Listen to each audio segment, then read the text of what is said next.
They said the archive was just a building. They were wrong. It was the only thing standing between the truth and the men paid to bury it, and Zella Price had no intention of moving. The air inside the Oakhaven Archive always smelled of vanilla and old paper, but today, it felt heavy. Zella Price sat behind her wooden desk, her fingers tracing the edge of a stack of brittle newspapers. Outside, the world was loud and modern, but in here, she was the guardian of the past. That peace shattered when Sterling Vance walked in. He didn't knock. He just moved through the dust motes like a shark in a shallow pool. He wore a suit that cost more than Zella's entire yearly budget, and he carried a thin, black folder. He dropped it onto her desk with a soft thud that sounded like a gavel. "You're a hard woman to find, Zella," Vance said. His smile didn't reach his eyes. "But everyone has a trail. Even a ghost who hides in a basement." Zella didn't look at the folder. She looked at him. "This isn't a basement, Sterling. It's a sanctuary. And you're trespassing." Vance leaned over the desk, his shadow falling across her face. "The bank doesn't call it a sanctuary. They call it a bad debt."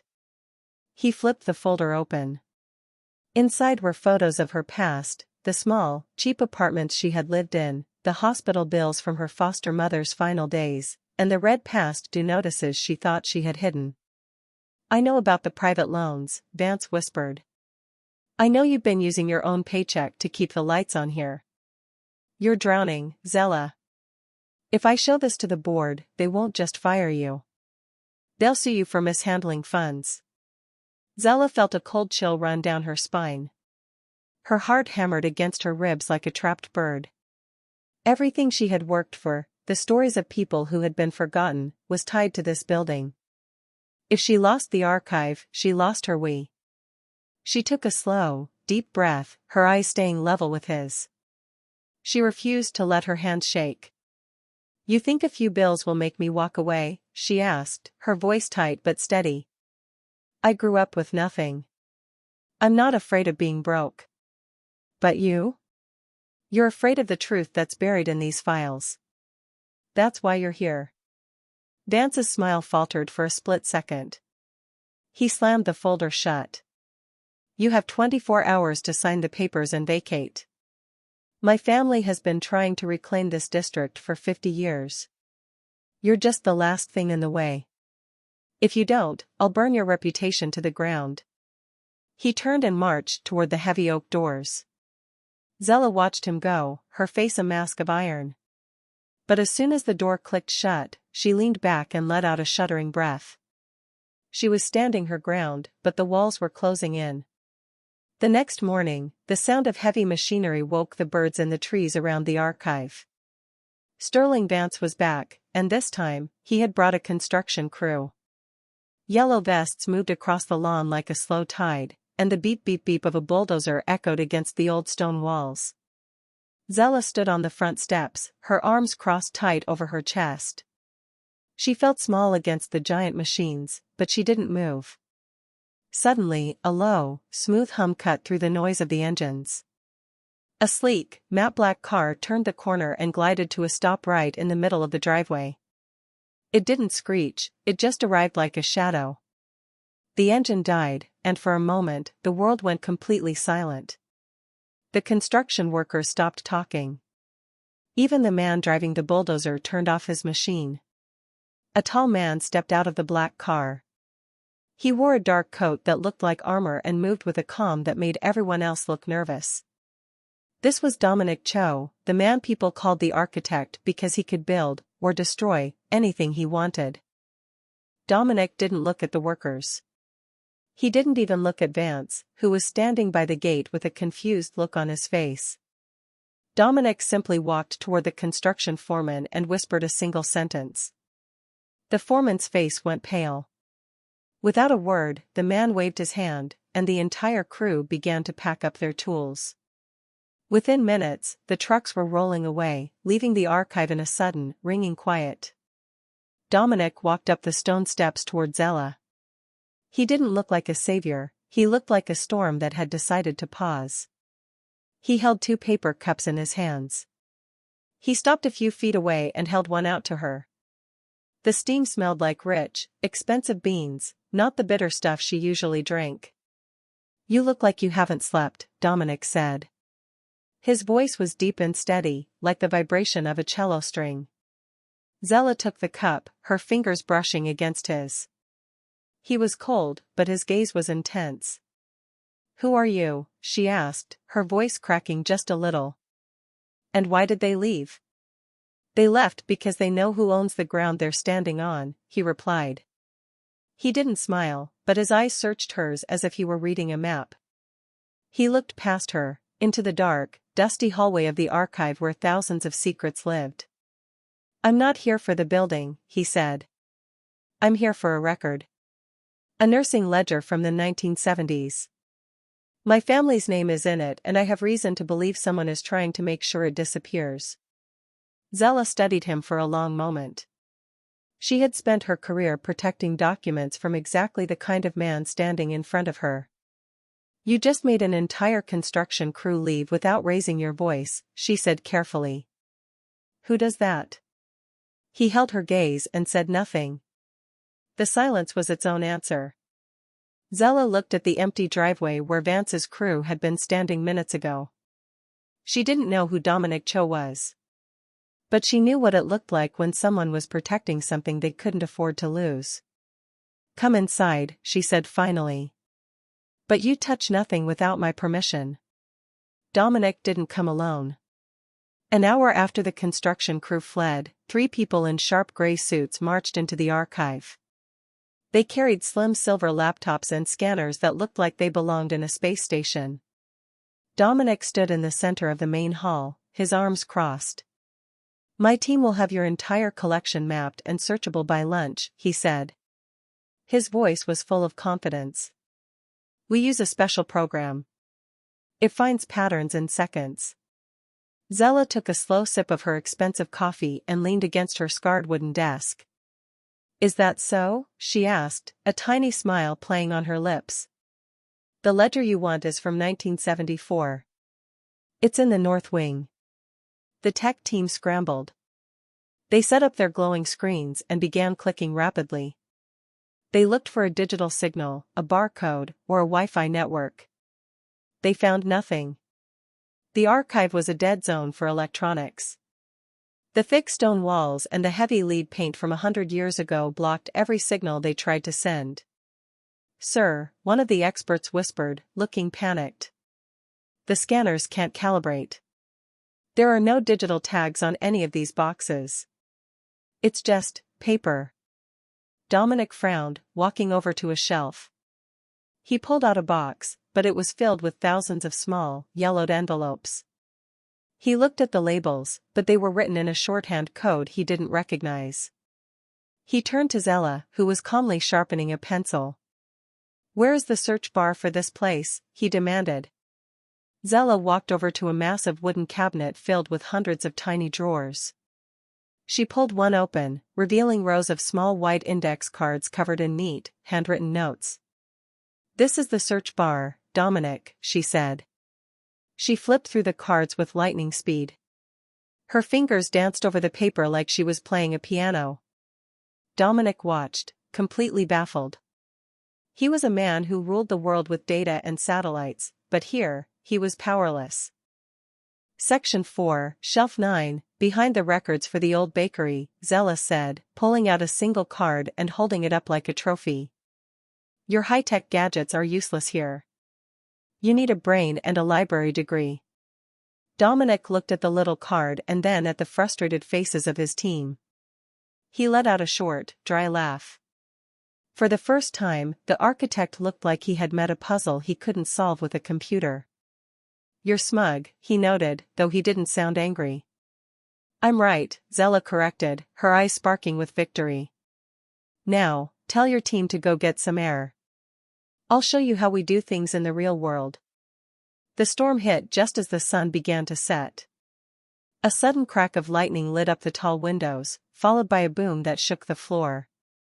Then, the humming lights of the archive blinked twice and died. The huge room went pitch black, leaving Zella and Dominic standing in a silence so thick it felt like a blanket. "Stay still," Zella said. Her voice echoed off the high ceiling. She knew this building by heart. She moved through the darkness, her hands sliding along the familiar edges of the wooden shelves until she found a drawer. A match flared, and a small, golden flame danced between them. She lit a thick white candle, and the shadows of the bookshelves stretched out like long fingers.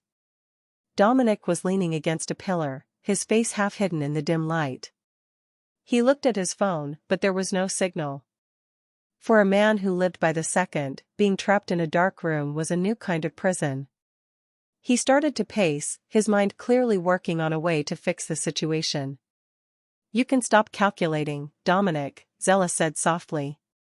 "The power won't be back for hours." The storm took out the main line down the street. She sat on the floor, resting her back against a stack of old crates. Dominic hesitated, then sat down across from her. The candlelight made his sharp features look softer. "Why do you stay here?" he asked. "Vance is right about one thing. This place is falling apart. It's just a pile of old paper." Zella looked at the rows of boxes around them. "I was a foster child," she whispered. "I moved from house to house with everything I owned in a trash bag. I didn't have a family tree. I didn't have a we. But when I found this place, I found out that everyone has a story that matters." She picked up a small, dusty photo from a nearby desk. "History is the only thing that gives me a place to belong. If these papers disappear, the people in them disappear too. I'm not fighting for a building, Dominic. I'm fighting so that nobody else feels like they never existed. Someone has tried to pull records from this archive 3 times in the last decade. I never knew who. I never knew why. But whatever they were looking for, it's still here." Dominic didn't interrupt. He didn't check his watch or offer a solution. He just watched her, his dark eyes reflecting the tiny flame of the candle. The architect who usually saw the world as a series of problems to be solved finally stopped thinking about the next move. He just listened. In that quiet, dusty room, the space between them didn't feel like a battleground anymore. It felt like a bridge. The air in the basement vault felt different the moment the heavy steel door clicked shut. It wasn't just the sound of a lock, it was the sound of a trap. Zella rushed to the wheel and pulled, but it wouldn't budge. "Vance," she whispered, her voice tight. "He must have messed with the timer from the outside." The vault was built to protect papers from fire and theft, which meant it was airtight. In the small, cramped space, the silence was broken only by their breathing. Every minute that passed made the air feel thicker and hotter. Zella felt a wave of panic rising in her chest. She had spent her life protecting these walls, and now they were closing in on her. Dominic didn't panic. He didn't even sweat. He pulled a small, silver phone from his pocket. "There is no signal in here, Dominic," Zella said, her breath coming in short gasps. "The walls are 3 feet of reinforced steel." Dominic didn't look up. He typed a code into the keypad that bypassed the usual networks. "I don't use the usual signals," he said calmly. He pressed the phone to his ear and waited. When someone picked up on the other end, Dominic didn't say hello. He didn't even raise his voice. He spoke one name and a single command: "Open the Oakhaven vault." Now. 10 minutes passed. The air was getting so thin that Zella had to sit on the floor to keep from feeling dizzy. She watched Dominic, who stood like a statue in the center of the room. He looked like a man who was used to the world bending to his will. Suddenly, a loud clack echoed through the steel.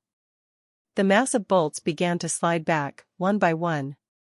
The door swung open, and a man in a rumbling delivery truck uniform stood there, his face as white as a sheet.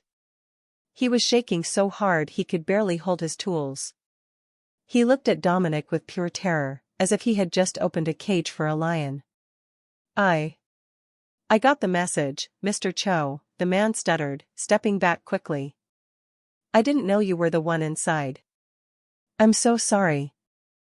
Dominic walked out of the vault without saying a word to the man. He didn't thank him, and he didn't threaten him.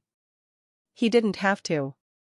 Zella followed him out into the cool hallway, taking deep gulps of fresh air. She looked at Dominic's back and realized that the architect was more than just a businessman. He had a reach that went into the darkest corners of the city. He wasn't just helping her fight Vance, he was a force of nature all on his own. The air outside the vault was cool, but the mystery inside the north wing was heating up. Zella led Dominic to a corner of the archive that few people ever visited. The shelves here were made of dark, heavy wood, and the boxes were covered in a thick layer of gray dust. She climbed a small ladder and pulled down a heavy book wrapped in blue cloth. "This is it," she whispered. "The nursing ledger." She laid the book on a large table. When she opened it, the smell of old ink filled the room. This wasn't just a list of names, it was a record of who had cared for the city's poorest families 50 years ago. Zella's fingers moved down the yellowed pages until she stopped at a specific entry from 1976. Tucked between the pages was a folded piece of parchment. It was the original deed to the land where the archive stood. As Zella unfolded it, her breath caught. At the bottom were 2 signatures. One belonged to a woman named Rose Price. The other was Minho Cho. Zella did not recognize the first name. She had never known her biological family. She had grown up with nothing but a last name on a hospital record. But seeing Rose Price written in careful, deliberate ink made something tighten in her chest. She turned to the page beside it. Rose Price was listed as a nurse. A nurse who had hidden the Cho family deed inside a medical ledger to protect it from a man named Gerald Vance, Sterling's grandfather, who had been systematically stripping the district's founding families of their land using fraudulent legal filings. Rose had not just hidden the document. She had put the trust in her own name to keep it out of Gerald Vance's reach. Which meant it had passed down through her bloodline for 50 years without anyone knowing it existed. Zella set the paper down slowly. She had come to this archive because she had no history. She had just found out she had been sitting on top of it the entire time. "Dominic," Zella said, her voice barely a whisper. "Look at this." Dominic leaned over her shoulder. His eyes locked onto his grandfather's signature. He traced the ink with a steady finger, but Zella saw the slight tension in his jaw. The deed didn't just show who owned the land. It showed that Rose Price had hidden the Cho family's history to keep them safe during a time of great trouble. The realization hit them both at once. They weren't just 2 strangers working together to stop Sterling Vance. Their families had been partners in a secret for half a century. Zella's grandmother had protected Dominic's legacy, and now, 50 years later, Dominic was standing in the same building to protect hers. A heavy, charged silence filled the room. The dust motes danced in the light of the single lamp, but neither of them moved. The air felt thick with the weight of the past. It was no longer a game of legal chess or a business deal. It was a debt that spanned generations. Dominic looked away from the paper and finally met Zella's eyes. The cold, calculating look he usually wore was gone. In its place was a deep, silent understanding. They were no longer just allies. They were connected by a history that was written long before they were born. Before either of them could speak, Zella's personal cell phone buzzed on the table. A voice she didn't recognize said simply, "Miss Price. Put the ledger back. This is a professional courtesy." The line went dead. She looked at Dominic. He was already at the door. "He has someone watching the north wing," Dominic said quietly. "Which means he knows what we just found." He looked back at her. "We move fast." The morning sun hit the dusty windows, but the mood inside the archive was different. Zella sat at her desk, staring at a stack of mail. For months, these envelopes had been filled with threats and red ink. But as she opened them one by one, her heart began to race. Each notice said the same thing: account paid in full. Her personal loans, the hospital bills, and the back taxes for the archive had all vanished. The weight that had been crushing her chest for years was suddenly gone. She looked up as Dominic walked into the room. He didn't look like he had just spent a fortune.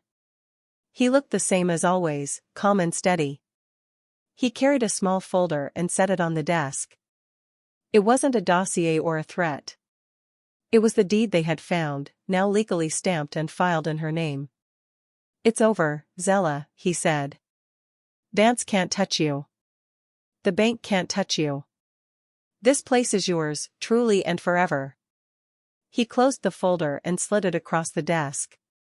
"Vance is hosting a gala in 3 days. Victory celebration for his investors. He's telling them the archive deal is finished." Dominic looked at her steadily. "It's the only room where every person he has lied to will be standing in one place." He paused. "I'll send a car at 7 on Friday." Zella stood up, her legs feeling a bit shaky. She looked at the papers and then at him. She thought about all the nights she had stayed awake wondering if she would be homeless. She thought about how he had used his power to fix a life he barely knew. She felt a rush of heat in her eyes, and for a moment, the words she wanted to say got stuck in her throat. "Dominic," she started, her voice trembling. "I don't even know how to begin to thank you. You didn't have to do any of this. The debt was so high, and I—" She stepped toward him, reaching out as if to grab his hand. She wanted to explain how much it meant to finally have a we that didn't just exist in old books. She wanted to tell him that he had saved more than just a building. Dominic reached out and gently placed a hand on her shoulder. He didn't let her finish. He didn't need a long speech or a list of reasons. He looked into her eyes with a gaze so sharp and honest that it felt like he was reading her mind. "I know," he said. Those 2 words hung in the air between them. They were short and simple, but they changed everything.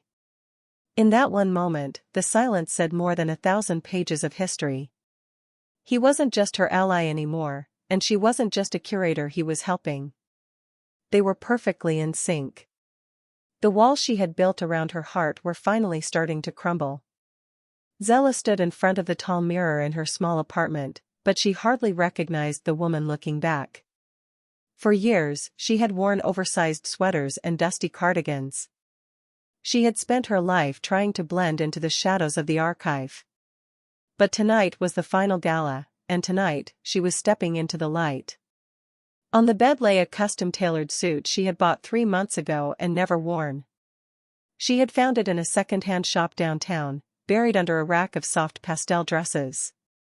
The moment she touched the fabric she knew it wasn't meant for a party. It was midnight blue, so dark it looked black until the light hit it. The shoulders were crisp and the lines were so straight they looked like they could cut glass. She had told herself she was saving it for a special occasion. She understood now that she had been saving it for a war. She pulled on the jacket and buttoned it. The weight of the suit felt good. It made her stand taller. She tucked her hair back, revealing a face that no longer looked tired or afraid. She looked like someone who held the keys to the city. She realized that she wasn't just dressing up for a party, she was preparing for a takeover. A soft knock came at her door. When she opened it, Dominic was standing there. He was dressed in a tuxedo that was just as sharp as her suit. He looked at her, and for a long moment, he didn't say anything. His eyes traveled from her polished shoes to the steady look in her eyes. Usually, Dominic was the most dangerous person in any room, but as he looked at Zella, his expression changed to one of pure respect. He reached into his pocket and pulled out a small, silver pin shaped like a leaf from an old book. He stepped forward and pinned it to her lapel. His fingers were steady, but his gaze was intense. "The people at that gala think they are going to see a librarian," Dominic said softly. He stepped back and nodded, a small, proud smile touching his lips. "They aren't ready for you." Zella took a deep breath. She felt the strength of the suit and the weight of the history she carried with her. She wasn't just Zella Price anymore, she was the guardian of Oakhaven, and she was ready to fight. She walked past him toward the door, her heels clicking firmly against the floor. Good, she replied. Because I'm not planning on giving them a choice. She picked up her small leather bag from the chair. Inside, next to her lipstick and her archive key, was a single index card with tonight's plan written in her neat, precise handwriting. Dominic glanced at it and raised one eyebrow. You planned a corporate hostile takeover on an index card? Zella tucked the bag under her arm. Paper trail, she said simply. No digital footprint. For the first time all evening, Dominic laughed. A real one. Then his face returned to stone as they stepped into the hallway. Somewhere across the city, Vance was raising a champagne glass, certain he had already won. He had no idea what was walking through the door. The grand ballroom was a sea of sparkling lights and expensive perfume. Sterling Vance stood in the center of a circle of wealthy investors, laughing loudly as he raised a glass of champagne. He looked like a man who had already won. He didn't see Zella and Dominic enter, but the room grew quiet as they moved through the crowd. Zella's sharp suit stood out against the soft dresses, making her look like a blade in a room full of silk. Vance finally spotted her. He stepped forward with a smug grin. Zella, I'm surprised you showed up, he said, loud enough for everyone to hear. I thought you'd be busy packing your boxes. The 24 hours are up. Zella didn't stop until she was inches away from him. She didn't look nervous. In fact, she looked bored. I'm not leaving, Sterling, she said. Her voice was calm, but it carried to the back of the room. But you are. Vance laughed, looking around at his friends. And who is going to make me? I own the company that owns your archive. Actually, Zella said, pulling a small remote from her pocket. She pressed a button, and the giant screens on the ballroom walls flickered to life. Instead of the usual company logos, they showed a legal document. It was a breakdown of stock ownership for Vance's holding company. In bright, bold letters, the name Zella Price appeared next to a very specific number, 51%. The room went deathly silent. Vance's face turned from tan to a ghostly white. That's impossible, he stammered. I spent years building that stake. I didn't buy anything, Sterling. Your grandfather made sure of that when he put the trust in my grandmother's name to hide it from his own partners. It passed through her bloodline for 50 years without anyone touching it. That bloodline is mine. Which means the trust was always mine. You built your entire empire on a foundation that legally belonged to me before you ever broke ground. She stepped closer, her eyes cold. As the new majority owner, I am firing you. Effective immediately. Security is waiting at the door to escort you out. Vance looked at the screens, then at the angry faces of the investors he had lied to. He tried to speak, but no words came out. Two large men in suits stepped forward and took him by the arms, leading him out of the hall as the crowd began to whisper. Zella clicked the remote again. The second document appeared on the screen. It was the original city record showing the Cho family as legitimate founding landowners of the Oakhaven district, not criminals who abandoned their community as the official history had claimed for decades.